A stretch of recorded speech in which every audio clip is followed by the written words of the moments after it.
think there are some people who are coming late, so I've been told, and hopefully more will show up.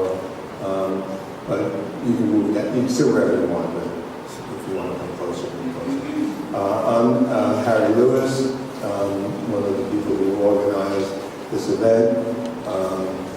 I say one because actually this grew out of a series of conversations between Dr. Weitzner, Dr. Koblenza, and myself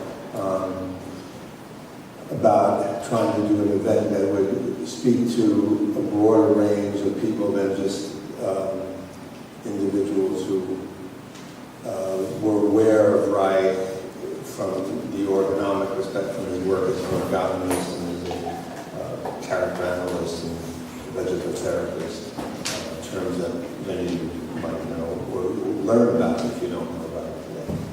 So I am going to be, in this instance, in the capacity as moderator and introducer and welcomer.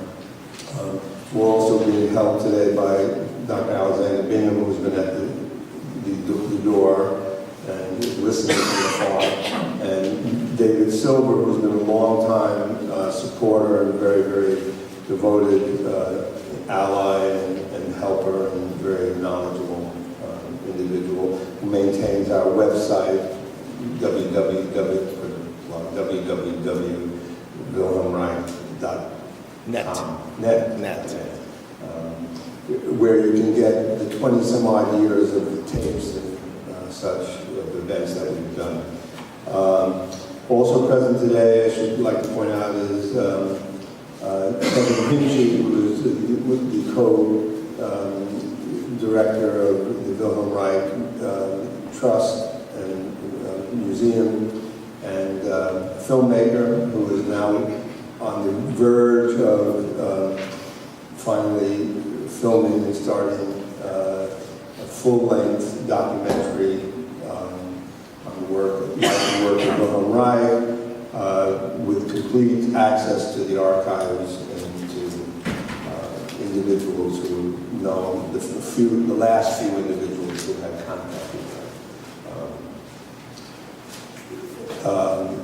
I was joking before. I come from a tradition of ergonomists myself that always like to tell jokes, so I was going to start out with a joke, but I was told that it wasn't very good, which is also a long-time tradition. And a couple of people who knew Dr. Sobe and others are laughing at us. We know the tradition. I was going to start off about an ergonomist and a psychoanalyst walking to a bar, but we don't have to go there. Actually today, we're really going to be looking at and addressing all of the presentations, really address, as appropriately, Reich's life and work prior to his movement away from psychology into biology.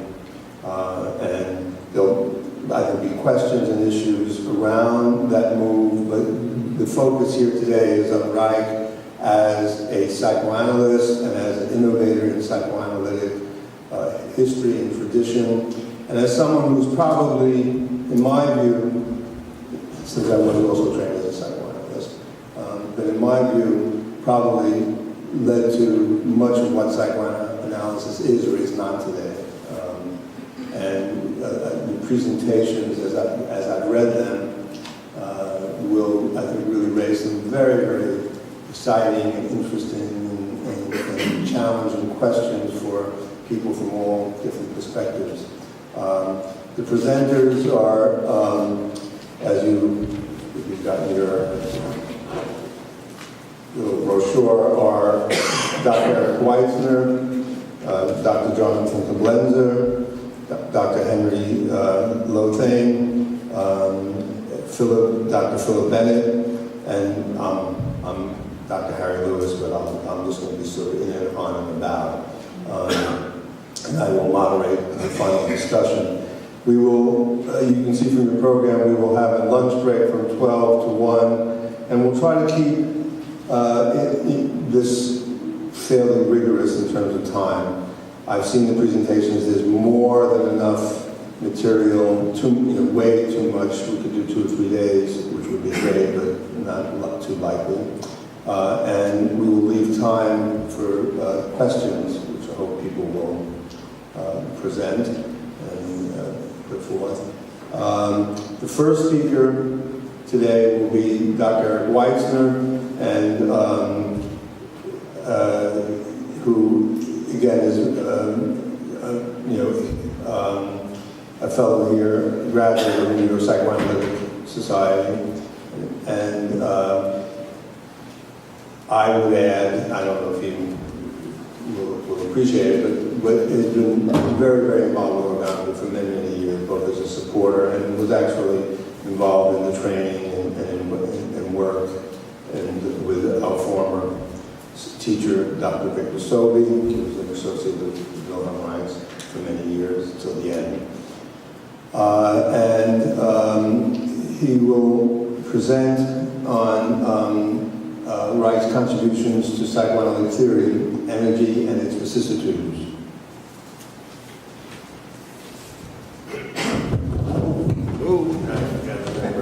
Okay. This goes to you. I pass the mic.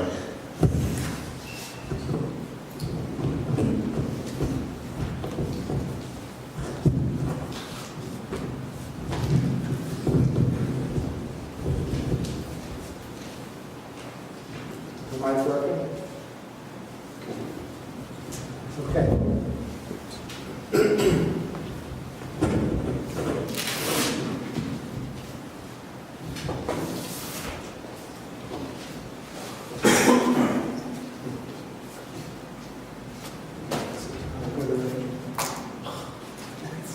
I'm stuck here. You want to look at it? Yeah. Can I just rip it off?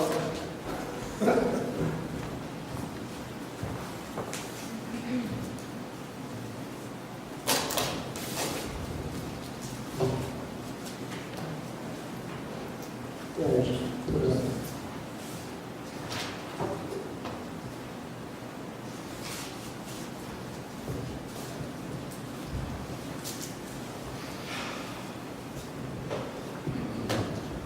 Okay, I want to thank Harry for getting me involved in this conference because it gave me an opportunity to think and to begin to write about something that I have been interested in for a long time. I started reading psychoanalytic literature when I was an undergraduate. Am I heard there? Am I okay in the back, Paul? There's some feedback. There's a little feedback. How are we doing with the feedback? Is that better? You might want to move the mic to your middle of your shirt a little Here? lower. Yeah. Is that good? Yep. Is that enough volume? So anyway, I started reading psychoanalytic literature when I was an undergraduate. The first book that I read was Freud's Interpretation of Dreams, and the second one I read was The Function of the Orgasm. And then I went back and forth. And then when I chose to become a psychoanalyst and studied ego psychology here in New York, I was never comfortable with Reich and Freud rattling around in my psychoanalytic head. And when you read psychoanalytic commentary on Reich, you get the impression that Reich started out as a great psychoanalyst, and then he made this terrible conceptual mistake of redefining the instincts of libido, and then he went off the deep end, and that was it. And I knew that from my own reading of Character Analysis, which is his classic book, which is read in the psychoanalytic world, that there was something more to it. So I wanted to go back, to have this opportunity to go back to Character Analysis, read it carefully, and to try to extract from it what were the basic principles that Reich was basing, on which Reich was basing his theory, and which led to the differences in his technique. I'm not going to talk about technique, and I'm going to ignore, pretty much in an artificial way, what Reich wrote before, which would be addressed by Copenism, and what came after, which is not really psychoanalytic. So I'm going to read parts of what I've written and then summarize the rest. The early contributions of Wilhelm Reich to the theory of character formation are well known and are still accepted as part of ego psychology. Reich demonstrated that Freud's new concept of the ego could be used to understand character traits as compromise formations, analogous to symptoms, but more stable, representing characteristic modes of reaction of the ego. Reich went on to theorize that during the Oedipal period, under the pressure of intense conflict over incestuous strivings, the ego began to form the protective armor which developed into a more or less compact structure, with layers corresponding to the various stages of psychosexual development. This character armor was conceptualized by Reich as a complex lattice of mutually opposing forces derived from the libidinal drives and defenses against them, with Oedipal impulses at the core and impulses derived from pregenital drives at more superficial layers. The character armor served the functions of libidinal discharge, defense, absorption of energy, maintenance of psychic equilibrium. And then Reich went on to outline the beginnings of psychoanalytic characterology, defining a number of character types: hysterical, compulsive, passive feminine, phallus narcissistic, and masochistic, which were met with in various forms and combinations in analytic practice, each associated with typical constellations of character traits and other clinical features.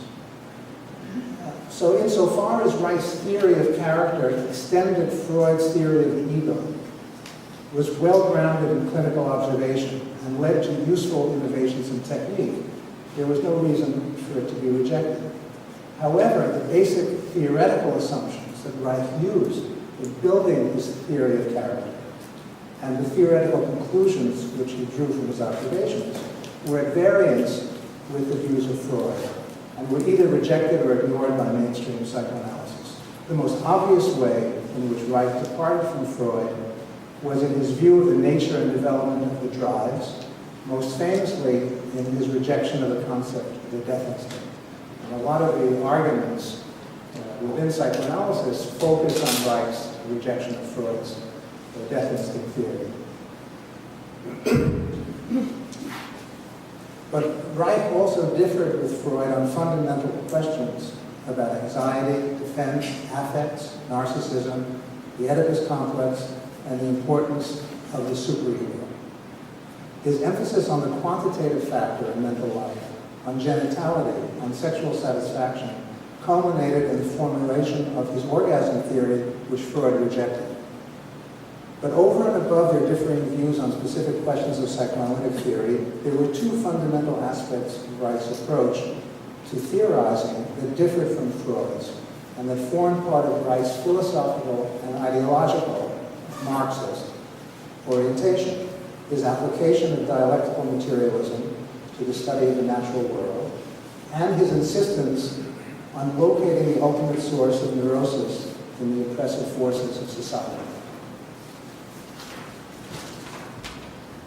In this talk, I propose to summarize Reich's basic theoretical positions as he presents them in his classic book, Character Analysis, first published in 1933, and to compare them with the positions of Freud and of classical ego psychology. And I'll limit my material not only to character analysis, but to the second edition of Character Analysis, which appeared in English in 1945, and which incorporates the most important of Reich's clinical and theoretical papers on psychoanalysis. This volume contains an enormous wealth of ideas. It begins with Reich's technical papers from 1928 and ends with a paper originally presented by him in 1934 at the International Congress at Lucerne. And then that marks pretty much Freud's break with psychoanalysis, as we'll talk about later. But the second edition did not contain the final two chapters that were added in the third edition, which are not really psychoanalytic, and so I'm not going to discuss them. But first, I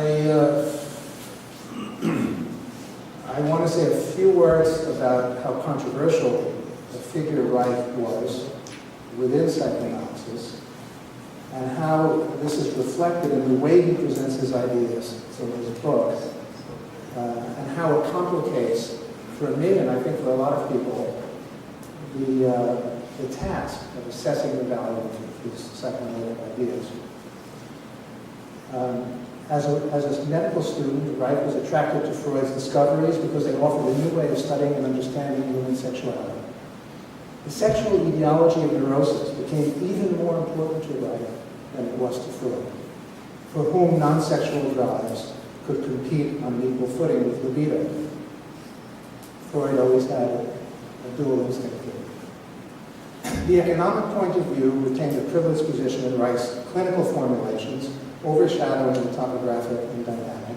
And just to make it clear, when I talk about topographic, I'm talking about the classification of psychoanalytic material according to whether it's conscious or unconscious, which system of the mind the idea is located in. And when Reich talks later about the sex economy or the libido economy, he's talking about a concept of health, of the healthy deployment, so to speak, of libido or sexual energy. But the economic point of view is one of the 3 or 4 classical points of view analysis, and for Reich, it was absolutely the most important. And also, Reich conceptualized libido as a tangible bodily energy rather than an abstract theoretical construct representing unknown bodily forces acting on the mind. But his strong views about sexuality and psychic economy were not the main cause of trouble between Reich and the psychoanalytic movement. The real trouble came from the fact that Reich was a revolutionary, not only in his thinking, but in his political activism. His openly anti-fascist writing and organizing put his own life in danger, and in 1933 he fled Germany and returned to Austria. In that same year, he was expelled from the German Communist Party, where his views on sexuality could not be tolerated, and his name was removed without his knowledge from the membership list of the German Psychoanalytic Society. And there'll be more about these events in the afternoon. In 1934, he was expelled from the International Psychoanalytic Association, perhaps in part because of his theoretical differences with Freud, but really it was because of his politics. Freud seemed disturbed by Reich's injecting his communist ideology into his psychoanalytic work. In 1932, he objected to having Reich's paper on masochism published in the International Journal for Psychoanalysis. Freud wanted to require a footnote stating that Reich was a Bolshevik, implying that Reich's arguments against the death instinct were dictated by party ideology. But the immediate motive for Reich's expulsion was almost certainly the need to distance official psychoanalysis from Reich's political activities so as not to jeopardize the negotiations that Freud and Ernest Jones were engaged in with the Nazi representatives of German psychoanalysis in their attempt to preserve the psychoanalytic movement in Germany by agreeing to have it purged of its Jewish members. And this is my reading. I'm not a historian, but again, we have historians coming after me to judge this.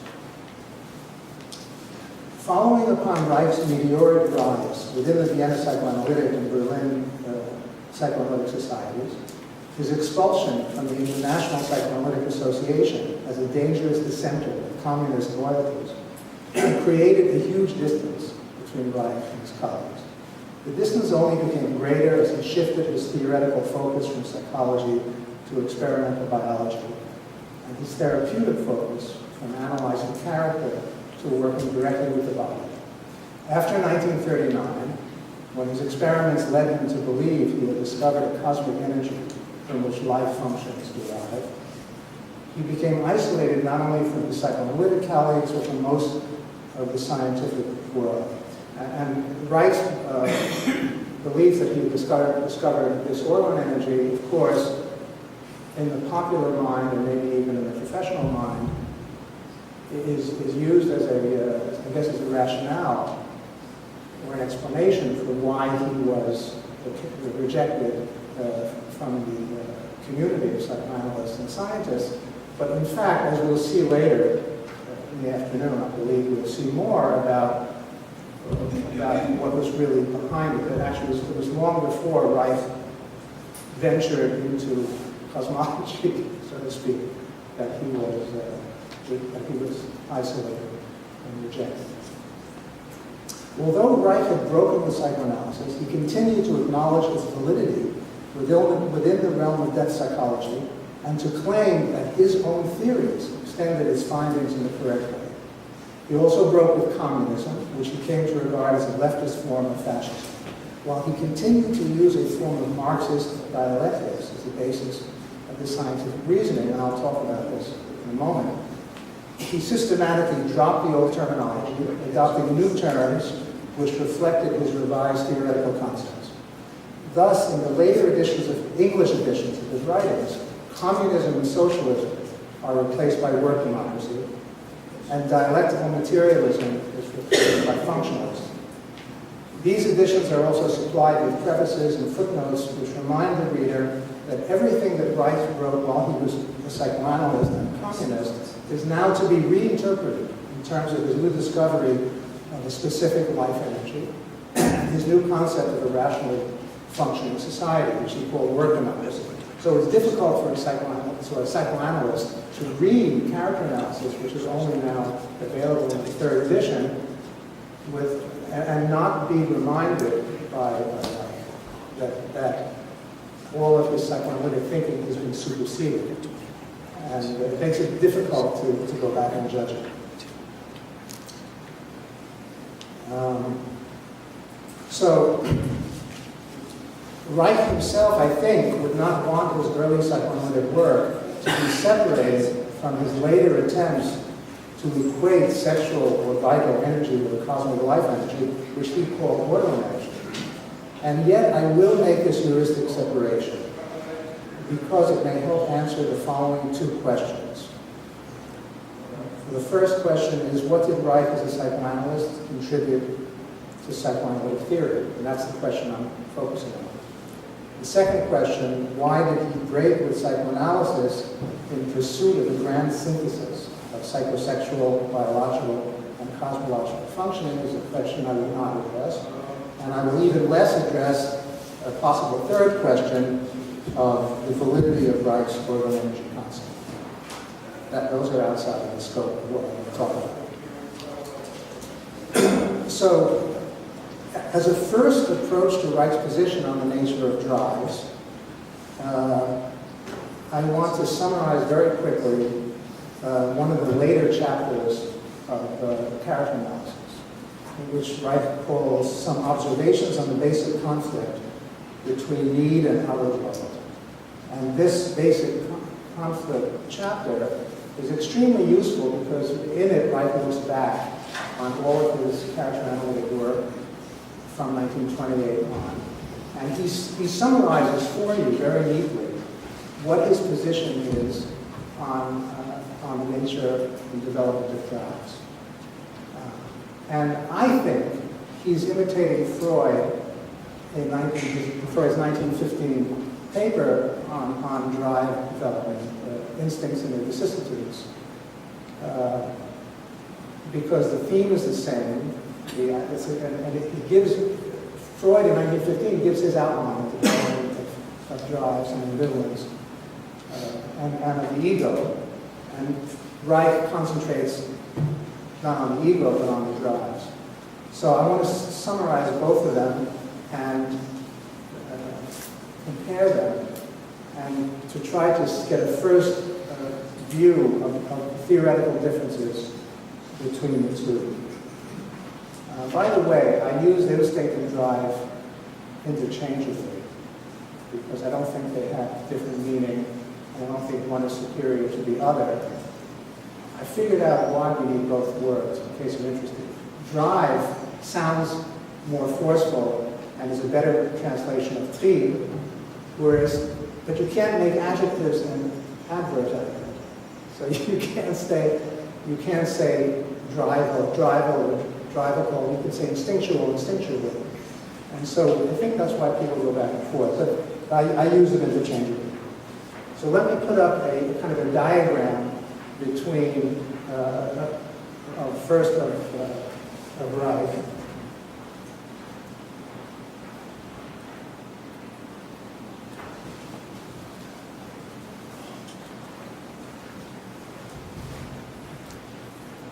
Okay. Now this doesn't, I'm afraid this doesn't summarize the chapter that well. But here's what he says. Reich says that he and Freud both begin their investigation of drives with a basic antithesis between the libido and the outer world. That the sexual instinct presses for satisfaction, for discharge, and the outer world frustrates it. So that's the first antithesis. But there's always frustration, and there is, according to Reich, an innate tendency in the human mind to withdraw internally, and for that libido to be converted into anxiety. So he is not giving up Freud's first theory of anxiety, which assumed that the damming up or blocking of libido from discharge of consciousness led to anxiety. So now we have an external antithesis, which now leads to the first internal antithesis inside the mind. Now, at some point, the baby, the organism, and this infantile mind develops a capacity to react to frustration with aggression. And so aggression is formed as a result of further suppression of libidinal discharge. And then that leads again to a third internal antithesis between aggression and anxiety, because one is afraid of destroying the object, who is the object of the instinct. And then the libidinal part gets intermixed with the aggression, forming sadism, and then the sadism can also be turned against the self and lead to a final fourth internal antithesis within the mind between sadism and masochism. So Reich summarizes this developmental sequence by saying that at the deepest level, ambivalence is a conflict between love and fear. I love you, but I'm afraid that you will punish me. In a further stage, when you have the development of outward aggression or hate, you have an ambivalence conflict between hate and fear. I hate you because I'm not allowed to love you, but I'm afraid of expressing that hatred. And then finally, in the most mature stage, you have the way we see ambivalence usually on the surface, a conflict between love and hate. I love you and I hate you. I don't know whether I love you or hate you. So I'm calling this dialectical. And Reich uses the term here and there, but not much. But I think it's without going into the nature of dialectics and how it's possible to apply dialectical materialism to psychology, I think I'll just leave it as plausible that Reich is using his dialectical materialism as a way of understanding the drive development and the development of ambivalence through this concept of setting up antitheses and having one antithesis develop into another.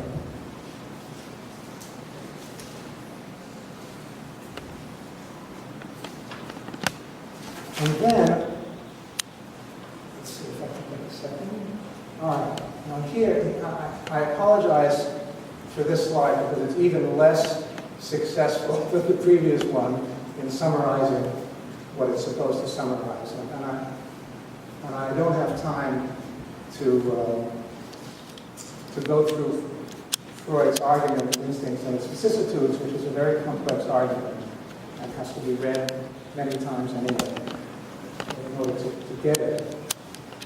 But just in brief outline, Freud starts more with the ego than with the drive itself. And Freud assumes that initially there is no outer world for the newborn. That there is a state of primary narcissism. Objects don't really exist at the beginning.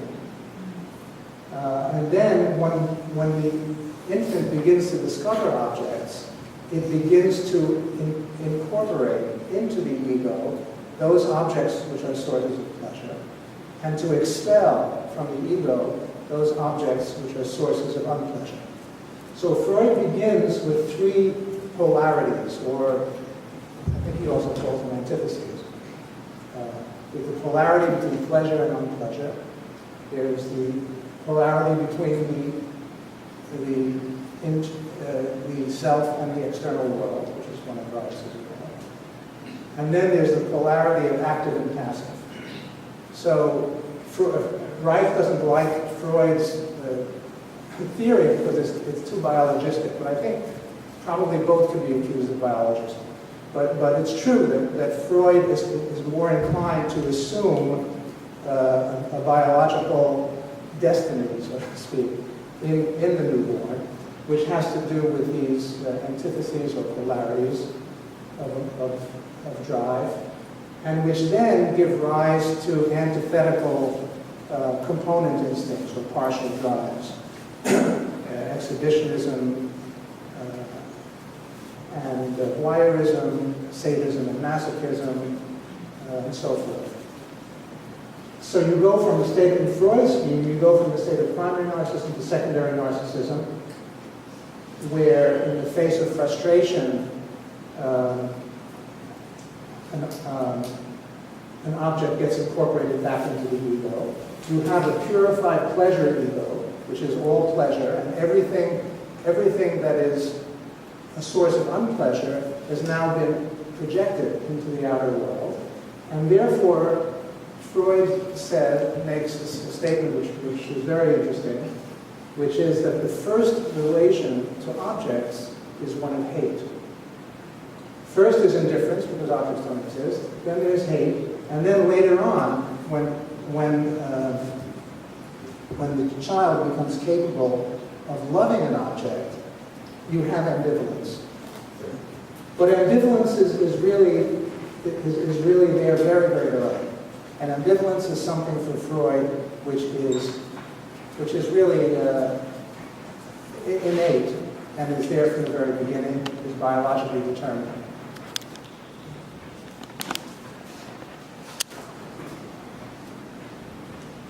And here is how I would summarize the main theoretical differences between Freud and Reich. Freud has a stage of primary narcissism. Reich says that the libido is object-oriented from the very beginning. Freud says the original relation to the object is one of hate, and Reich says the original orientation to the object is love.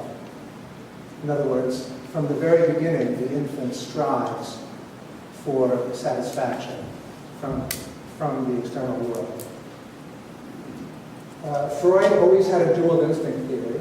At first, it was the sexual instincts versus the ego or self-preservative instincts.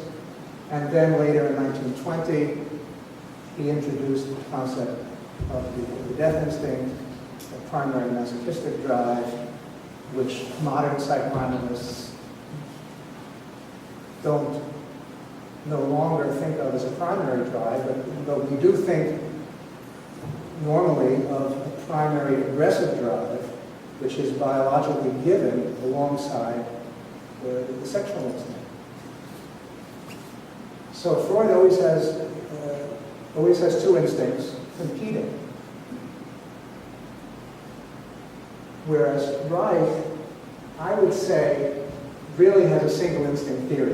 In this chapter on the basic conflict, he does accept the idea that hunger is an instinct, but it's not an instinct like the sexual instinct, because we only eat in order to fill a lack. And the only instinct which creates a specific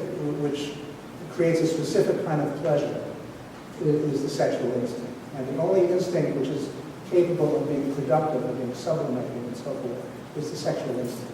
So for all practical purposes, I think of Reich's theory as a single instinct theory.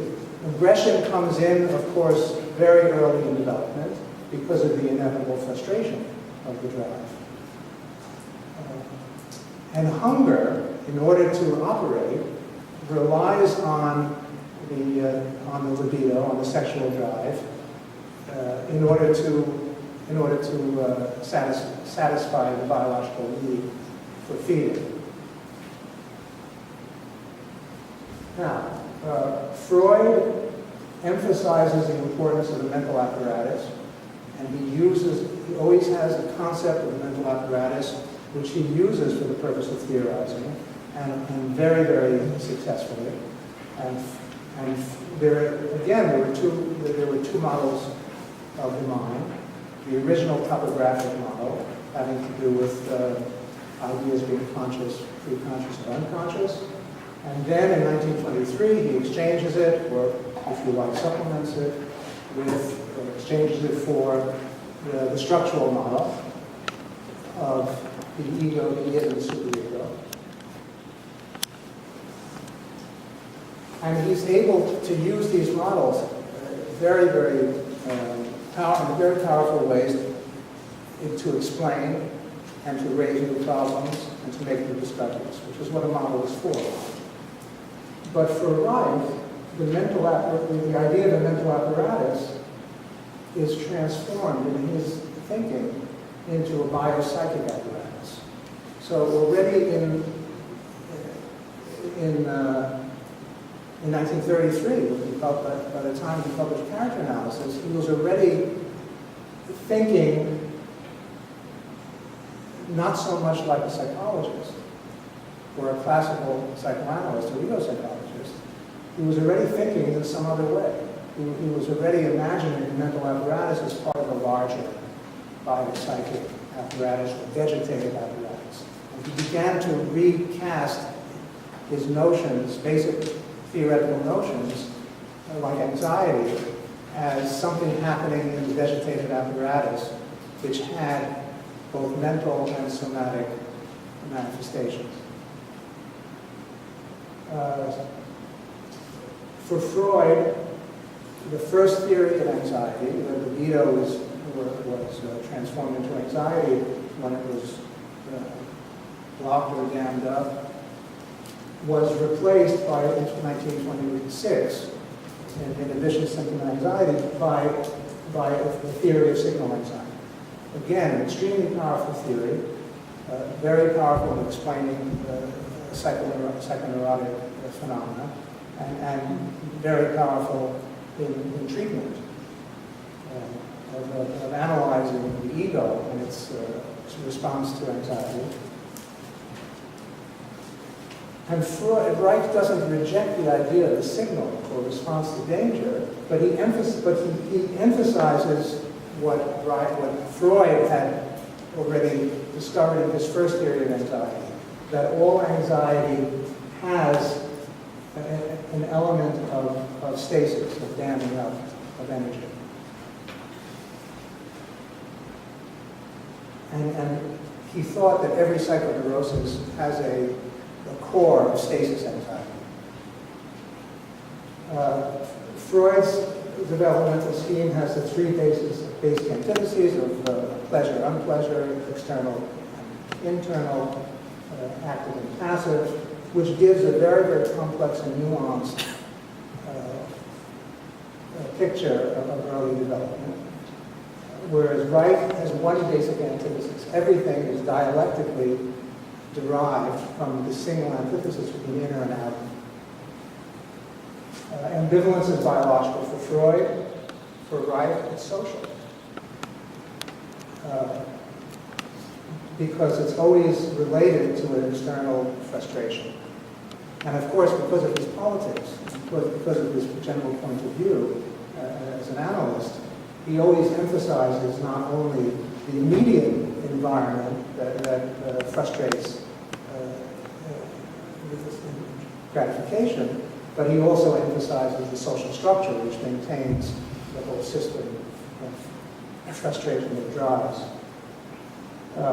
Freud believed in a primary masochism. This is jumping ahead to 1920, to Beyond the Pleasure Principle. And Reich does not believe in a primary masochism. He believes that masochism is that guilt and masochism are both relatively late products of development, and masochistic phenomena are reactive against aggression. Freud emphasizes the superego formation, this is in 1923, as an absolutely critical and monumental event in psychic development, whereas Reich, although he uses the superego in his theorizing, believes that a lot of the superego phenomena having to do with guilt and the introjection of parental authority and punishment and all that really had to do with inhibited aggression. I mean, Freud did too, but for Freud it was something biologically given, and for Reich it was something very much under the control of the environment, and very much a reaction to the environment and proportional to the amount, the intensity of the aggression and the intensity of the inhibition of the libido and the intensity of the anxiety aroused by the aggression. So aggression is very much part of Reich's theory and very much addressed in this technique, but the conceptualizing it theoretically in a completely different way.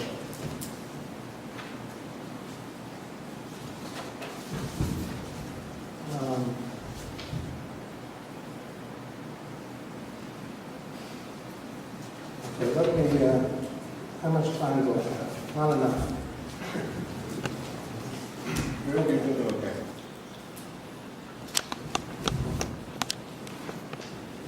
All right. So what led Reich to these fundamental deviations from Freud's theoretical assumptions? I will suggest that early on, Reich acquired certain convictions which, under the influence of his personality, his intellectual capacities, and his clinical experience, led inexorably to his theoretical innovations. These convictions can be summarized as three basic ones. And here, this is the most important slide. That the economic point of view, in other words, the economic point of view meaning focusing on the quantitative factor in mental life, which also means energy. But the economic point of view is the most important one in understanding and treating neurosis. 2, that the external world is the source of sexual repression and therefore of neurotic illness. And 3, that the mind and body form a functional unity or identity. These three convictions or assumptions led to a new orientation for Reich within psychoanalysis, which he was to call sex economy. And I might add, with a bit of irony, that they also went to a new orientation which propelled out of psychoanalysis. In Chapter 2 of Character Analysis, Reich summarizes the clinical findings that led him to believe that the application of the topographic and dynamic points of view was inadequate in treating neurosis. Topographic meaning conscious versus making the unconscious conscious. Dynamic meaning the analysis of opposing forces, especially drive and defense. He could succeed in bringing unconscious ideas into consciousness and in bringing about intense affective breakthroughs through the analysis of resistances without permanently alleviating the neurotic symptoms. Only by applying the economic point of view, which deals with the quantitative factor in mental life, could he achieve lasting results. The economic goal was to reestablish the capacity for genital sexual gratification or orgasm. Reich had already written about the importance of genitality in 1924 and defined orgastic potency in 1925. In his 1927 monograph, The Function of the Orgasm, Reich presented evidence for his orgasm theory, quote unquote, which asserts that orgastic potency, the capacity for total body convulsion with full discharge of sexual energy through the genitals, with adequate resolution of libidinal tension, is the essential prerequisite for freedom from neurotic illness. He further theorizes that every psychoneurosis has a somatic core, consisting of an actual neurosis, which is just a fancy word. Actual means present or active. So in other words, it's a neurosis like neurasthenia or anxiety neurosis, which is where the symptoms are the direct result of the dammed up libido. The chronic libido stasis generates neurotic anxiety and provides the basis for the psychoneurotic superstructure. The psychoneurosis absorbs some of the anxiety and provides partial libidinal gratification, but maintains the energy stasis by preventing adequate libidinal discharge. In one of his detailed case examples, Reich observes that when the patient became well enough to masturbate, his acute anxiety states disappeared, while his castration anxiety continued. This proved, according to Reich, that the anxiety states resulted directly from libido stasis.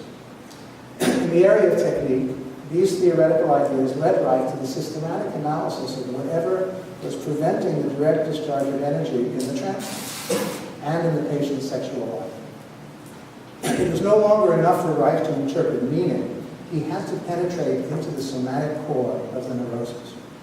Or I should say better, the energetic core. He had already come to the conclusion that the cure of neurosis lay in the somatic sphere, that ultimately it was, quote, an organic process in the metabolic sexual economy, unquote. The establishment of the capacity for genital orgasm and the elimination of the sexual stasis was what led to the cure. The therapy of neurosis still had to begin with the analysis of the meaning of symptoms, of unconscious inhibitions and fixations, but as a way into the disturbance of the libido economy. And here I'm paraphrasing very closely what he says in character analysis. These considerations led to the development of Reich's theory of character, for it was in the character Reich found that the greatest quantities of energy were bound. So we have here this somewhat paradoxical situation where a psychoanalyst is redefining in biological or biological and psychological terms simultaneously the goal of analytic treatment and still doing analysis, but probably doing analysis in a different way from the way others were doing it. We don't know exactly the answer to that. So when Reich writes about character, what he has in mind is the character of the ego, the form of the ego's reactions, what characterizes a person's specific mode of existence and represents an expression of the person's entire past. Whereas Freud explained character traits as direct transmutations of primitive instincts, like in his paper on anal erotism, Reich strove to understand the character as an integral formation that carried out important ego functions: defense against internal stimuli, absorption of libidinal and sadistic energy, binding of anxiety, maintenance of psychic balance, anchoring and concealing of affects. The character consists in a hardening, quote unquote, of the ego, a chronic tendency to react automatically in a fixed way to anxiety. Because the character protects the ego against external danger and repressed instinctual demands, Reich calls it the armoring of the ego, or the character armor. In very neurotic characters, the character armor severely limits psychic mobility, including the capacity for sexual gratification and for productive work. Whereas in healthier characters, there are more breaches in the armor, allowing a greater degree of flexibility, so that the armor is, metaphorically speaking, able to contract in pleasurable situations and expand in unpleasurable ones. I'm going to skip. It is not my purpose here to go into Reich's theory of character in detail. What I want to emphasize are 2 points about the theory. The first point is that it is a brilliant application of Freud's structural model to the problem of character. Just as the ego's defense function brings about the formation of a neurotic symptom as a way of decreasing signal anxiety in the face of intolerable instinctual pressure from the id, so in the course of development, as each new neurotic symptom fails to bind neurotic anxiety sufficiently, the ego develops a character which carries out this function more efficiently and permanently. In terms of modern ego psychology, character is a highly complex compromise formation that allows a more stable equilibrium with the external world and even the superego than can be achieved by isolated neurotic symptoms and character traits. This character, the character, serves to avoid external and internal dangers, to maintain psychic equilibrium, to avoid unpleasure, to allow as much libidinal gratification as possible within the constraints of the armor and the demands of the superego, and to unify the strivings of the psychic organism. So Reich even takes into account the synthetic, so-called synthetic function of the ego. The second point about Reich's theory of character is that it develops in a consistent way his 3 basic theoretical assumptions. Reich's emphasis on the economic function of the character reflects the primacy of the economic point of view in his approach to theory as well as technique. His reason for grappling with the concept of character in the first place was to find out what was blocking his access to the energetic source of the neurosis. His theory of the development of neurotic character also incorporates his belief in the social origin of neurotic illness. It begins with external repression. It is followed by stasis anxiety, the damming up of sexual energy, libido, and reactive aggression. Then by the formation of an infantile neurosis, or beginning alterations of the ego, and finally by the development of the neurotic character. And you can see how closely Reich's theory of character follows Freud's new structural theory. And yet, embedded in it are theoretical notions and eventually technical approaches which are totally different. Reich emphasizes that the character is formed by the clash between instinctual demands and a frustrating outer world. Is this his politics, or are these his clinical observations? Open question. That typical character types express historical needs of society. This is Reich, the sociologist. He was a brilliant one. That the prevailing sexual morality cannot but create the groundwork of neuroses in the character. Reich as a moral critic. I leave it to you to judge it. That the character of the ego is molded according to the prohibitions and instinctual inhibitions imposed by the outer world and various identifications with it, and that the character's final function to protect against instinctual dangers and stasis anxiety, dammed up libido, and to absorb instinctual energy reflects the initial impetus to form a character, which is to protect oneself from concrete external dangers. This is Reich's dialectical scheme of drive development, incorporated into his theory of character as an ego, as a complex ego function.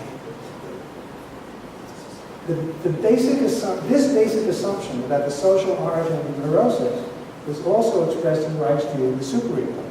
Although Reich does use the concept of the superego in his theorizing, I think it is fair to say, and I think others in the room disagree, that he does not give it the importance as a separate structure of the mind that Freud does.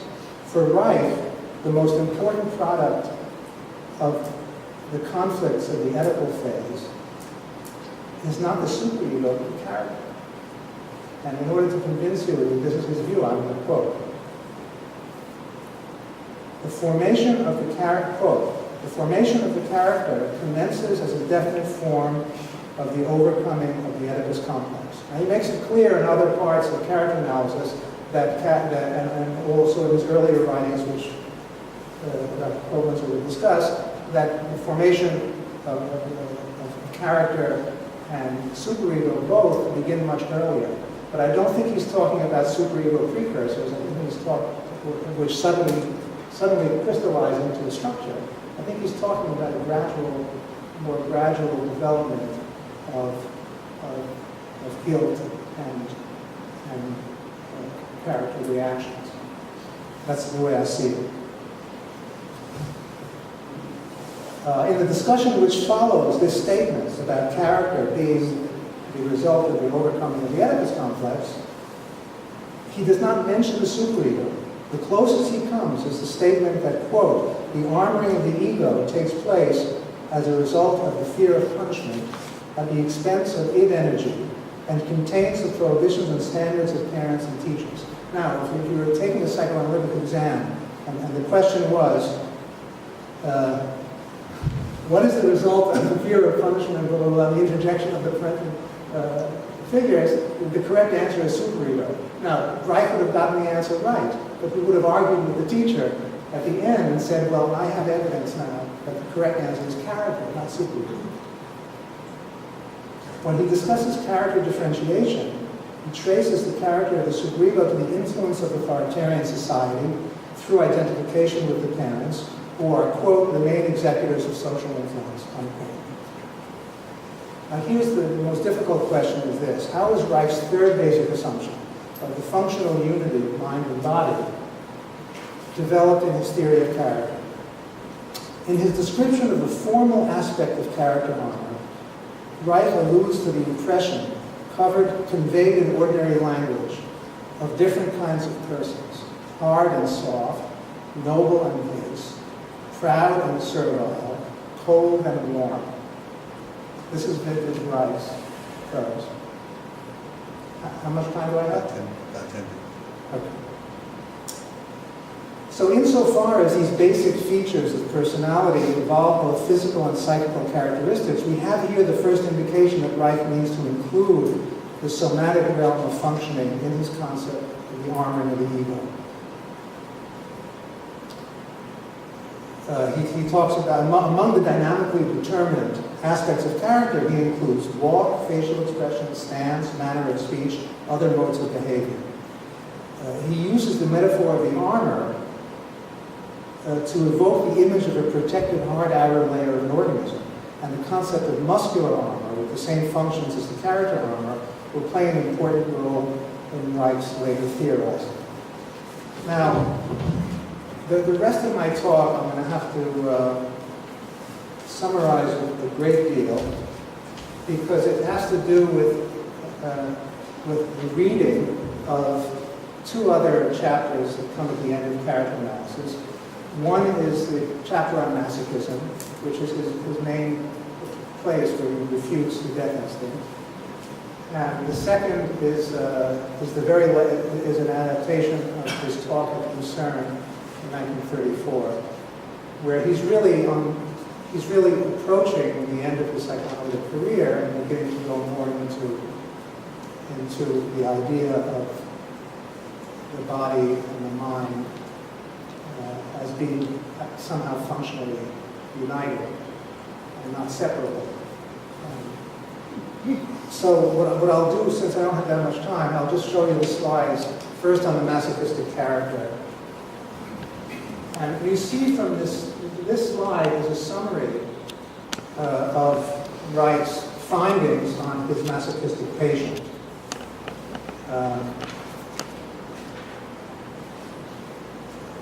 He approaches the question of masochism through a single case, and he alludes to other cases that he's treated. He begins with a polemical argument against the theory of the death instinct. The theory goes against the usual definition of instinct, right? It invalidates the pleasure principle, does nothing to explain why the masochist appears to seek pleasure, and replaces Freud's original critique of the social system with, quote, a cultural philosophy of human suffering. Now this is polemical, and maybe it's for this reason that Reich didn't want it published in his journal. But the rest of the paper is solidly rooted in clinical observation. What is extraordinary about it is not its political brashness, about which Freud made such a fuss, but the illusionality of its clinical theorizing. It gives a comprehensive explanation of masochism within the pleasure principle and moves both theory and technique from the psychic into the somatic realm of conflict. So you can see from this slide is a list of all of the mechanisms that Reich discovered in his patient, which he thought were essential for the formation of a masochistic character, or for that matter, a masochistic perversion. And you can see it's very complex. That he doesn't, the masochist does not seek pain, he seeks pleasure. But the fear of punishment intervenes, and the pleasure is transformed into pain. Castration anxiety is warded off by a beating fantasy, because the beating is a lesser punishment, a relief that castration is not taking place. Constitutionally, there's an inordinate demand for love, a heightened disposition to anxiety, a high-pitched inner excitement, and intense fear of being alone, fear of anxiety over loss of the object and object love. Love is courted through provocation and defiance. I forgot to read you his summary of the salient traits of the masochistic character. A chronic subjective feeling of suffering, tendency to complain, tendency to inflict pain upon oneself and debase oneself, an intense passion for tormenting others, and an awkward, ataxic manner. So love is courted through provocation and defiance, which are destined to alienate the love object and to increase the inattention. Desire for warmth of skin and relief of tension is a very interesting discussion about how skin eroticism functions as a relief of tension, as a replacement for the warmth of the mother, about how the genital phase of development is initiated with intense exhibitionistic impulses which are sharply cut off by the parent. And so there's a regression to the anal, partial regression to the anal phase. That there is here's an example of Reich's using the superior ego ideal in his theory, that the ego is self-deprecatory and anal, whereas the ego ideal is active and phallic. So having reached the exhibitionistic beginning of the phallic stage and experiencing the active genital libido and the desire for the incestuous object, the boy in this case had to retreat to the anal stage, but still wants to be that active exhibitionistic child. And so there's a tremendous tension in the ego, between the ego ideal and the real ego that creates suffering and self-debasement. Now, in number 11, Reich is moving into the somatic sphere. He discovers a spastic attitude in the urethral and pelvic area, which transforms pleasure into unpleasure at the moment that a genital or pre-orgasmic sensation is experienced. An inability to tolerate pleasure beyond a certain intensity. A fear of melting or bursting at the onset of orgasm.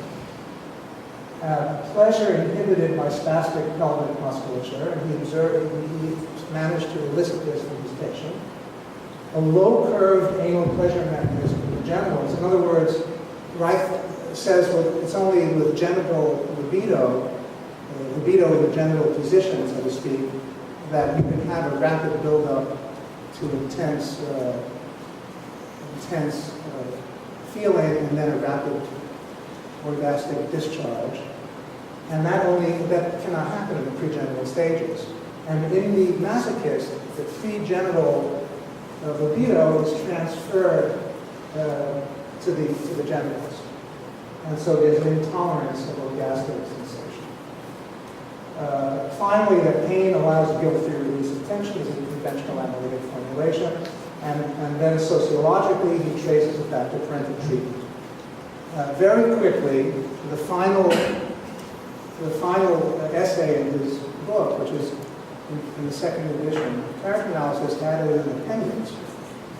is on the phenomenon of psychic contact and vegetative current. And since I don't really have time to go over it, he defines, if you look at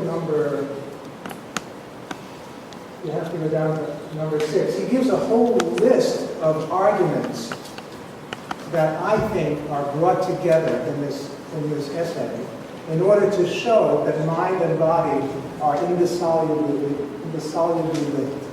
The fact that orgasm, which is a physiological process, has a role in psychic economy. The fact that the drive energy itself is used in countercathexis for the purpose of defense. Right reasons dialectically, I imagine, that they're interchangeable. That when you dismantle ego defenses in a character analysis, you see vegetative or physiological reactions. The intellectual function, Reich says, is a vegetative activity, that it interacts with the drives. It can be used for drive discharge or for defense. That the character armor is opposed of a lattice of interconnected and interopposing drives. He invents a new concept of psychic contactlessness, we don't have time to go into, which has to do with a sense of alienation and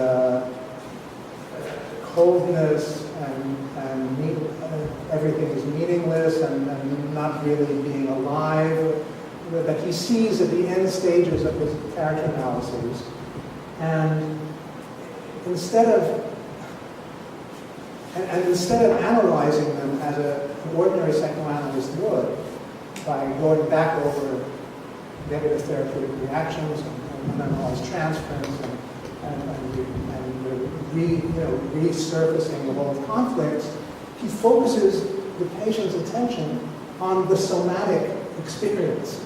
And he analyzes the resistances against experiencing whatever it is, whatever pre-orgasmic sensations that he sees or thinks are being resisted.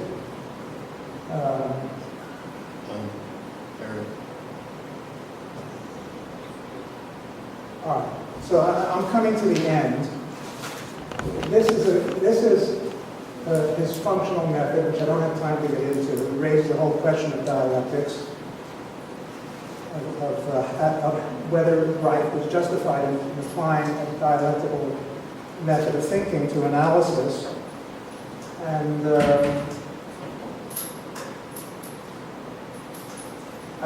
shall I stop here, Harry? Well, I don't have time to read my... At the end of Dr. Kablenda's presentation, we'll have audience discussion. So I think we... That's, so that we can re-examine some of these issues and raise some of the questions then. Let me just read the very end of my... Okay. In character analysis, Reich made an important contribution to psychoanalytic theory. Reich's overall approach, which emphasized the economic point of view, the social origin of neurosis, and the functional unity of mind and body, led to basic theoretical differences with Freud and ego psychology, and gave rise to technical innovations that were not necessarily accepted by other analysts. But Reich still stands as one of the great psychoanalytic theorists. Although he reinterpreted Freud's libido as a concrete biological energy, his energy concept was still a theoretical construct, subject to modification, just as Freud's libido was. All of Reich's theoretical formulations were based on clinical observation, and he, like Freud, was a master clinician. The theoretical differences between Freud and Reich can perhaps be traced to their contrasting characters. Both men were courageous. Both criticized civilization for not recognizing the claims of the sexual instinct. But Freud, the conservative, believed that some amount of sexual renunciation was necessary for the development of civilization, and that something in the nature of the sexual instinct itself prevented it from realizing full satisfaction. Whereas Reich, the radical, believed not only that full sexual satisfaction was possible, but that it was necessary for the full flowering of civilization. These attitudes must have shaped the nature of each man's theory, therapeutic ambition, and social engagement. Okay, I'm going to stop there.